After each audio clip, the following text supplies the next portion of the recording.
우리에게 주시는 하나님의 말씀은 이사야 42장 1에서 4절까지 말씀입니다. 이사야 42장 1절에서 4절까지 말씀 우리 함께 읽도록 하겠습니다. 같이 읽습니다. 시작. 내가 붙드는 나의 종 내 마음에 기뻐하는 자 곧 내가 택한 사람을 보라. 내가 나의 영을 그에게 주었는즉 그가 이방에 정의를 베풀리라. 그는 외치지 아니하며 목소리를 높이지 아니하며 그 소리를 거리에 들리게 하지 아니하며 상한 갈대를 꺾지 아니하며 꺼져가는 등불을 끄지 아니하고 진실로 정의를 시행할 것이며 그는 쇠하지 아니하며 낙담하지 아니하고 세상에 정의를 세우기에 이르리니 섬들이 그 교훈을 앙망하리라. 아멘. 네, 우리 신앙생활을 하다 보면 가끔 이런 생각이 듭니다. 좀 나약한 생각이기도 한데 내가 믿고 있다고 고백을 하지만은 그 고백이 내 자신에게는 아무런 힘이 되지 않고 변화가 되지 않는 경우가 있다라는 것이죠. 우리가 예배할 때 방금도 우리 같이 고백했지만은 사도신경을 통해서 신앙 고백을 하지 않습니까? 우리가 예배할 때마다 하나님께서 천지를 창조하셨다고 또 그것을 믿는다고 또 그의 아들이 우리를 위해서 고난당하시고 죽으셨다는 것, 또한 그가 부활하셨고 또 나중에 다시 심판하러 이 땅에 오실 것이라는 것을 믿고 고백을 하지만은 사실상 우리의 신앙생활은 이 고백을 하지 않는 다른 사람들과 별반 차이가 없어 보인다라는 것이에요. 하나님을 믿고 말씀대로 살고자 다짐했는데도 정작 그렇게 살려고 하니까 마음처럼 그렇게 되지 않는다. 믿음으로 살려고 하는데 그렇게 쉽게 그런 삶을 살지 못하는 현실 앞에서 우리는 고민하고 또 괴로워할 때도 있습니다. 요즘으로 말하면 또 이렇게 현타가 온다라는 말 많이 쓰더라고요.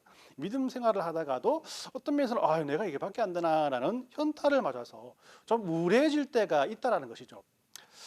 저는 기독교인이라면 다 이런 고민을 해야 한다는 생각을 합니다. 예수님을 믿는다는 것은 모세가 하나님 앞에 나갈 때 그의 신발을 벗는 것과 같다라고 했어요. 그죠? 신발을 벗는다는 것은 또 다른 세계로 들어간다는 의미라고 했지 않습니까? 그러니까 예수를 믿는 것이 이제까지 살았던 이 세상의 환경과는 또 다른 하나님과 함께하는 신앙 세계로 들어간다는 것이라고 말할 수 있기 때문에 당연히 이런 갈등이 생길 수밖에 없다는 것이죠. 그래서 예수를 믿는다면 이런 고민들은 당연히 해야 될 고민이라고 생각합니다. 그리고 저도 이 한 주간 이런 고민을 하면서 지냈습니다. 그런데 제가 출퇴근하면서 찬양을 듣는 중에 그 사랑이라는 찬양을 듣게 되었어요. 아버지 사랑 내가 노래라는 찬양 아시죠? 그죠? 좀 이따가 우리 예배 끝나고 말씀 끝나고 함께 이 찬양하면서 기도할 텐데 이 찬양 가사 말씀 중에 보면은 상한 갈대를 꺾지 아니하시고 꺼져가는 등불을 끄지 아니하시네라는 이 노랫말이 있는데 이것이 오늘 우리가 읽은 이 본문의 내용 아니겠습니까? 그래서 이 내용들을 찾아보면서 다시 한번 이 말씀을 통해서 묵상하게 되었습니다. 저는 뭔가 이 삶이 복잡해질 때 처음부터 다시 시작하는 습관을 가지고 있어요. 그래서 어떤 분들은 안 되면 되게 하라라고 하는데 저는 안 되면 다시 시작해야 된다라는 생각을 합니다. 제가 클래식 기타를 제가 좀 이렇게 즐겨 치는데 한 곡을 치려면 한 4분, 5분 정도 되잖아요. 그죠? 그 4분, 5분 정도 되는 그 클래식 기타를 계속 치다 보면은 중간에 틀릴 때가 있지 않습니까? 그죠? 그러면 다시 처음부터 다시 시작해야 그것이 계속해서 유지가 될 수 있는 것이지 틀린 부분만 계속 연습하다 보면 처음부터 끝까지가 연결되지 않는다는 것이죠. 그래서 오늘은 이게 제가 이 묵상한 내용들을 여러분들과 함께 나누면서 우리들의 삶과 또 믿음 생활이 무엇인가 복잡해질 때 우리 어떤 삶의 방식으로 그 복잡해진 우리의 마음들을 다시 한번 하나님의 말씀으로 말미암아 또 일어설 수 있을까에 대한 그런 은혜들을 함께 나누고자 합니다. 저는 여러분들에게 강조하고 싶은 것이 그런 것입니다. 여러분들이 그러한 경우에 처해 있을 때 우리들의 신앙의 출발점에 대해서 다시 한번 생각해 보고 그것을 통해서 다시 한번 여러분들의 신앙생활을 다시 한다라는 생각을 가지고 하나님 앞에 나아갔으면 하는 생각을 해본다라는 것이에요. 우리가 신앙생활을 하는 데 있어서 우리들의 신앙의 출발점이 무엇인가를 이렇게 답하기 위해서는 우리의 영적 상태가 어떠한가를 우리가 어떠한 존재인가를 아는 것이 가장 중요합니다. 그리고 그런 우리들의 지금 형편 어떠한지를 잘 알려주는 것이 오늘 우리가 읽은 이 이사야 42장 1에서 4절까지 말씀이라고 할 수 있어요. 이사야서는 이 40장에서 55장까지는 이스라엘의 회복에 대한 예언을 계속해 주고 있습니다. 하나님께서는 장차 고난받는 이스라엘 백성들을 다시 회복시키겠다고 약속을 하시죠. 그리고 오늘 읽은 이 42장에서 이런 회복이 하나님께서 보내신 하나님의 종에 의해서 이루어질 것이다라고 우리에게 말씀을 합니다. 이사야가 설명하고 있는 종이 바로 우리가 알고 있는 메시아 그리스도라고 할 수 있죠. 그럼 이 메시아가 어떤 일을 하면서 이 세상을 변화시킬 것인가? 이사야 42장 1에서 4절까지 말씀을 보고 그 사역을 정리해 보면 네 가지로 정리할 수가 있습니다. 첫 번째로는 1절을 통해서 보면은 그는 하나님의 영으로 이방에 정의를 베풀리라라고 한 것이고, 또 두 번째로 보면은 2절을 통해서 그는 외치지 아니하며 목소리를 높이지 아니하며 그 소리를 거리에 들리지 아니하며라고 이렇게 말씀을 해요. 이런 모습들을 보면 이 통치자라는 이 사람은 어떤 사람이라고 설명할 수 있습니까? 바로 겸손한 자라라고 설명할 수가 있죠. 또 세 번째는 3절을 통해서 상한 갈대를 꺾지 아니하시고 꺼져가는 등불을 끄지 아니하시고 진실로 정의를 시행할 것이라고 우리에게 말씀을 하고 있다라는 것입니다. 네 번째는 4절을 통해서 그는 쇠하지 아니하며 낙담하지 아니하고 세상에 정의를 세우신다라고 이렇게 말씀을 합니다. 이 하나님이 하나님의 영을 그에게 부어주시는데 이런 하나님의 영을 통해서 모든 이방 나라들을 정복하고 그 정의를 베푸실 거라는 것이에요. 그런 왕으로 이 땅에 오셨지만은 심판한 자로 이 땅에 오셨지만은 다른 통치자들과 어떻게 다르다고 합니까? 그런 통치를 하되 통상의 통치자와는 다른 방식으로 통치를 한다고 하지 않습니까? 그런 외치지 아니하고 목소리를 높이지 아니하고 그 소리를 거리에 들리지 않게 하신다는 거죠. 또 3절 말씀을 보면 상한 갈대를 꺾지 아니하고 꺼져가는 등불을 끄지 아니하시고 진실로 정의를 시행하는 그런 믿음의 우리 통치자로 이 땅에 오신다라고 말씀하고 있는 겁니다. 장차 오실 메시아가 누군지 우리는 잘 알고 있죠, 그죠? 바로 하나님의 독생자이신 예수님이죠. 그래서 이 마태복음은 예수님의 이런 삶을 오늘 읽을 말씀을 그대로 인용해서 이렇게 설명하고 있습니다. 마태복음 12장 17에서 21절 말씀을 제가 읽어드리겠습니다. 이는 선지자 이사야를 통하여 말씀하신 바 보라 내가 택한 종 곧 내 마음에 기뻐하는 바 내가 사랑하는 자로다. 내가 내 영을 그에게 줄 터이니 그가 심판을 이방에 알게 하리라. 그는 다투지도 아니하며 들레지도 아니하리니 아무도 길에서 그 소리를 듣지 못하리라. 상한 갈대를 꺾지 아니하시며 꺼져가는 심지를 끄지 아니하시기를 심판하여 이길 때까지 하리니 또한 이방인들이 그의 이름을 바라리라 함을 유료하심이니라라고 말씀을 합니다. 여기에서 우리가 어떤 존재인가를 우리는 어디서 발견할 수 있을까? 바로 그분은 상한 갈대를 꺾지 아니하시고 꺼져가는 심지를 끄지 않으시는 분이시다라고 우리에게 소개하는 이 말씀에서 찾을 수가 있다는 것이요. 예수님께서는 이렇게 상한 갈대와 꺼져가는 심지를 바로 끄지 아니하시는 그런 사랑의 하나님이시라고 사랑의 예수님이라고 우리에게 소개하고 있는 겁니다. 그러면 여기서 말하는 상한 갈대와 꺼져가는 심지가 누구라고 할 수 있습니까? 바로 저와 여러분들이라는 것입니다. 멸망당할 수밖에 없는 존재인 우리들을 상한 갈대와 같고 꺼져가는 심지와 같은 우리들을 꺾지 아니하시고 끄지 아니하시고 우리들이 당하고 있는 이런 어려운 상황을 이 십자가를 통해서 해결해 주시겠다라고 우리에게 말씀하고 있다는 것이에요. 예수님께서 그래서 우리에게 이렇게 말씀하십니다. 너희가 어떤 처지에 있는 줄 아느냐? 너희는 상한 갈대란 거예요. 너는 꺼져가는 등불이란 겁니다. 살짝만 건드려도 또 살짝만 움직여도 멸망을 당할 수밖에 없는 그런 어리석은 존재이고 연약한 존재라는 것이에요. 그러면 우리 갈대는 어떤 경우를 우리에게 말씀하고 있습니까? 갈대는 황무지에서 자란다는 겁니다. 황무지는 농사를 지을 수 없는 버려진 땅을 말하죠. 농사를 지으려면 갈대를 다 뽑아야 되기 때문에 농경지에는 갈대가 없고 황무지에만 갈대가 있는 거예요. 그러니까 이 농부에게는 이 갈대가 보기 싫은 풀 중에 하나라는 것이죠. 그래도 이 든든한 갈대, 멋있는 갈대는 보기도 좋아서 이게 꺾어와서 꼬꼬지할 때도 이렇게 사용하지 않습니까? 그런데 여기 보니까 이 상한 갈대라고 합니다. 아무짝에도 쓸모없는 그 갈대, 꺾어버려야만 쓸모가 있는 그 갈대를 뿌리채 뽑지 않겠다라고 하나님께서 우리에게 약속하고 계신 거죠.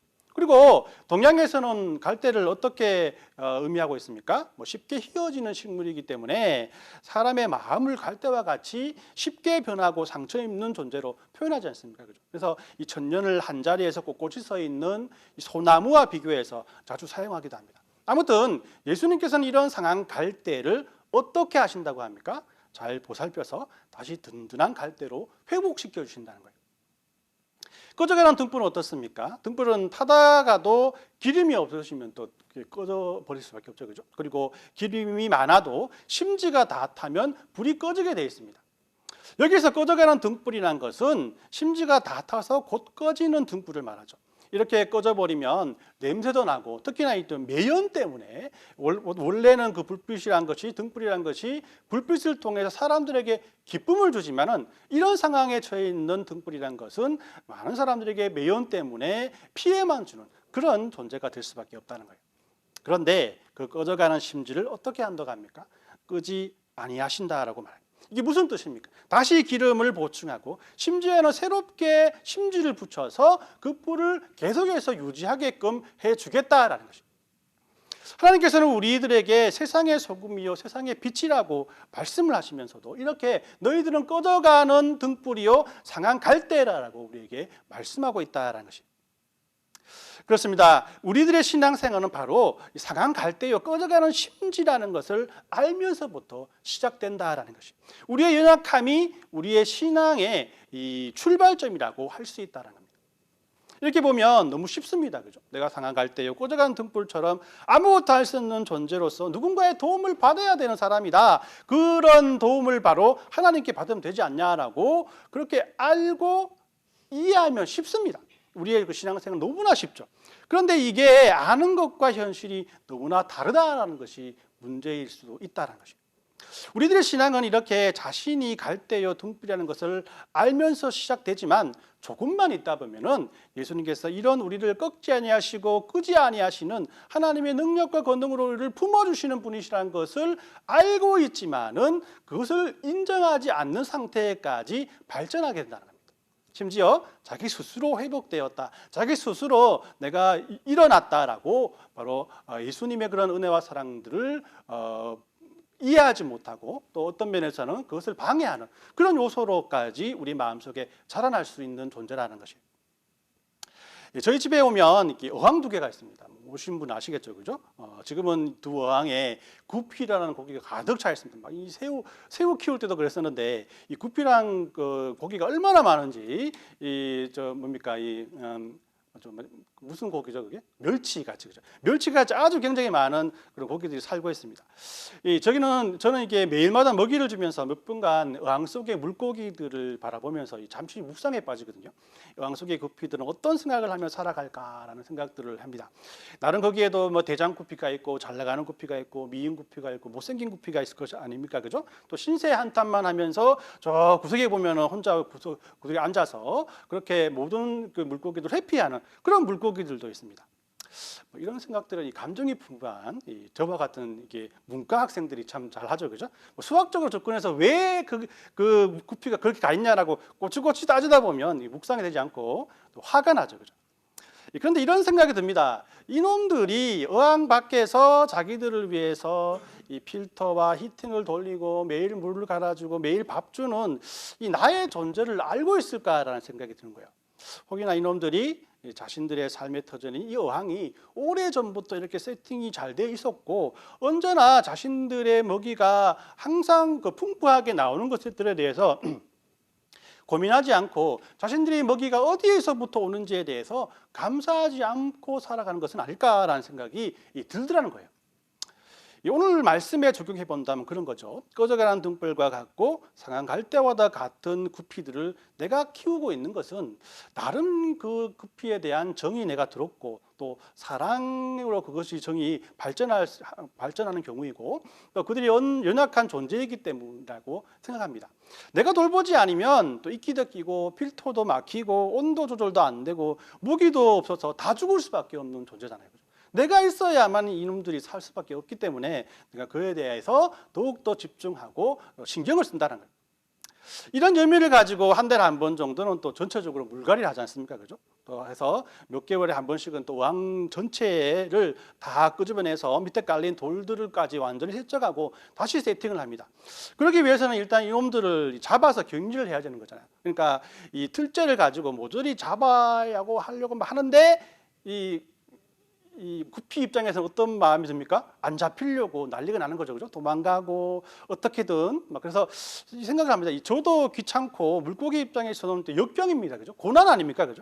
근데 이 시간이 이놈들의 건강을 살리기 위해서 어쩔 수 없이 하는 일들이지만은 이들은 그렇게 생각하지 않는다는 것이죠. 또 청소를 끝내고 새롭게 세팅된 어항에 물고기를 품어주면서 또 이런 생각을 합니다. 이놈들이 자기 살던 곳을 다르게 세팅해서 이 또 불평을 하지는 않을까. 이런 구피들의 모습이 어떤 면에서는 이 불평과 불만 속에 사는 우리들의 모습이 아닌가라는 생각들을 해봅니다. 아무튼 우리들의 신앙생활은 우리가 상한 갈대이고 꺼져가는 등불이라는 것을 인정하는 것부터 시작되어야 한다라고 여러분에게 말씀드립니다. 하지만 우리들은 이런 성경이 말씀하시는 출발 지점을 확인하고도 우리가 상한 갈대이고 꺼져가는 등불임을 인정하지 않으며 살아갈 때가 너무나 많다는 것입니다. 심지어 이것이 마음의 갈등이 되어서 알량한 자존심이 되어서 나를 감추고 또 고집을 부리며 모든 것들을 세우고 또 이 모든 것들을 또 이렇게 거짓으로 내 마음을 바꿔가면서까지라도 이 사실을 숨기며 살아가려고 노력하고 있다는 것입니다.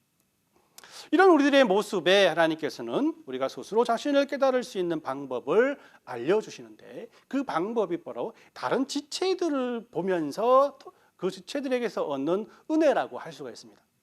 하나님의 자녀 중에서 상한 갈대요 꺼져가는 등불과 같은 연약한 존재임을 증명해 줄 수 있는 사람이 바로 누구겠습니까? 여러분들은 아니고요. 바로 저 목사라는 생각을 하며 살아갑니다. 물론 목사는 많은 부분에서 남들보다 더 열심히 또 더 경건하게 살려고 또 하나님을 더 사랑하며 또 하나님께 더 충성하며 살아가려고 하는 마음들을 이 성도들에게 모범을 통해서 보여줘야 되는 그런 위치에 있습니다. 그러나 동시에 우리 모두가 상한 갈대와 꺼져가는 등불로 하나님 앞에 부름받은 연약한 존재요 보잘것없는 존재임을 여러분들에게 기억하게 하는 사람 역시 저 목사라는 것이에요. 그래서 여러분들이 항상 저를 바라보고 계시지만은 저 역시 그러한 가운데 실수도 하고 그러한 가운데 연약하고 부족한 부분들을 보여줄 수가 있겠지만 여러분들 그 사실을 통해서 저를 욕하기보다는 하나님께서 저러한 존재인 이 사람 한 명을 세워서 여러분들을 아끼시고 여러분들을 이끄시고 또 우리 주안의 교회를 이끌어 주신다라는 것에 하나님께서 주시는 은혜를 통해서 저를 바라볼 수 있어야 된다라는 것입니다. 그래서 저도 이 세월이 흐를수록 나이가 들어갈수록 이런 저의 연약함과 부족함이 계속해서 깨달아지는 것입니다. 그리고 이런 저의 마음에서 나오는 기도는 단 하나입니다. 하나님, 이제 제가 꺼져가고 있습니다. 제 심지가 거의 다 타버렸습니다. 누군가 저를 꺾어버릴 것 같습니다. 이렇게 그냥 놔두면 저 스스로 넘어질 수밖에 없고 꺾일 수밖에 없습니다라는 그런 기도뿐이 나는 거예요. 왜냐하면 하나님께서 꺾지 않으시고 꺾지 않으시겠다고 약속하셨기 때문에 그분에게 나가서 그분에게 이 모든 어려움과 이 모든 상황들을 아뢰일 수밖에 없다는 것입니다. 여러분들이 바로 꺼져가고 꺾여서 또 멸망당할 수밖에 없는 존재라면은 유일하게 여러분들이 할 수 있는 방법이 무엇이겠습니까? 유일한 방법은 끄지 않으시고 꺾지 않으시고 우리들을 이끌어 주시고 손잡아 주시겠다고 약속하신 그 존재에 대해 무한 신뢰하는 수밖에 없지 않습니까? 그분이 어떤 방법으로 우리를 인도해 주실지 모르지만 이것을 약속하신 하나님께 이런 배짱으로 하나님께서 그렇게 약속하셨잖아요. 하나님께서 그렇게 우리를 위해서 이런 말씀을 하셨잖아요 라고 그 배짱으로 나가는 것이 어떤 면에서는 우리의 신앙으로서 할 수 있는 유일한 길이라고 할 수 있는 거예요. 이렇게 예수님을 믿는다는 것은 우리에게 약속하신 하나님의 능력과 그분의 방법에 우리의 삶을 맡기는 것을 말합니다. 하나님은 보잘것없고 연약한 갈대와 같고 꺼져가는 심지와 같은 우리들을 이렇게 부르셨습니다. 우리가 잘난 자리에 있을 때 부르신 것이 아니라는 것이죠. 그렇기 때문에 지금 우리가 서 있는 이 자리는 어떤 면에서는 우리의 신앙의 출발점이라고 할 수가 있다는 것입니다. 우리들은 항상 하나님 앞에 우리의 출발점을 이렇게 고백해야 합니다. 그것이 바로 무엇입니까? 그것은 하나님 앞에 저는 부족합니다. 저는 연약합니다. 저를 도와주시고 저를 잡아주셔야 합니다 하는 여러분들의 연약함을 그대로 하나님 앞에 내놓는 그 순간이라는 것입니다. 이것이 우리들의 신앙의 출발점이라고 할 수 있는 것입니다. 오늘 말씀을 정리합니다. 우리들의 믿음 생활을 성숙하게 하기 위해서는 우리는 어떤 존재인가를 알아야 합니다. 이것이 신앙의 출발점이라고 할 수 있죠. 그죠? 성경은 우리들이 상한 갈대요 꺼져가는 등불이라고 말합니다. 이런 우리들을 회복시키기 위해서 예수님께서 이 땅에 오셨다는 것이에요. 그렇기 때문에 우리들의 믿음이 흔들리고 하나님의 은혜가 필요할 때 우리가 어떠한 존재인가를 다시 한번 각인시켜야 합니다. 우리들은 상한 갈대와 꺼져가는 등불과 같은 연약하고 부족한 존재입니다. 누군가의 도움이 없이는 살아갈 수 없는 존재다라는 것을 하나님 앞에 내어놓으십시오. 이런 우리들의 모습들을 부끄러움 없이 하나님 앞에 아뢰이는 것, 이런 우리들의 가장 연약한 부분들이 우리의 신앙점의 출발점이라는 사실을 우리는 분명히 기억해야 합니다. 그러면 여러분들은 지금 어디에 와 있습니까? 가끔 여러분들의 믿음 생활에 현타가 올 때가 있습니까? 그때 우리가 상한 갈대이며 꺼져가는 등불이라는 사실을 잊지 마십시오. 하나님께서는 이런 우리들의 모습을 그대로 받기를 원하십니다. 여러분들의 연약하고 부족함을 그렇기 때문에 숨기지 마시고 그대로 하나님 앞에 나가십시오. 이것이 우리들의 신앙의 출발점이요 또다시 출발하는 하나님의 은혜의 시작이라는 것을 잊지 마시길 바랍니다. 이런 하나님의 은혜를 경험하는 이번 한 주간이 되었으면 합니다. 우리들의 신앙의 모습을 한번 되돌아보는 한 주간이 되었으면 합니다. 이런 우리들의 모습을 아낌없이 돌보아 주시고 회복시켜 주시는 하나님을 이번 한 주간에 경험했으면 좋겠습니다. 이런 하나님의 은혜가 이번 한 주간 우리 주안의교회 모든 성도님들의 삶에 넘쳐나시기를 예수님의 이름으로 축원합니다. 아멘.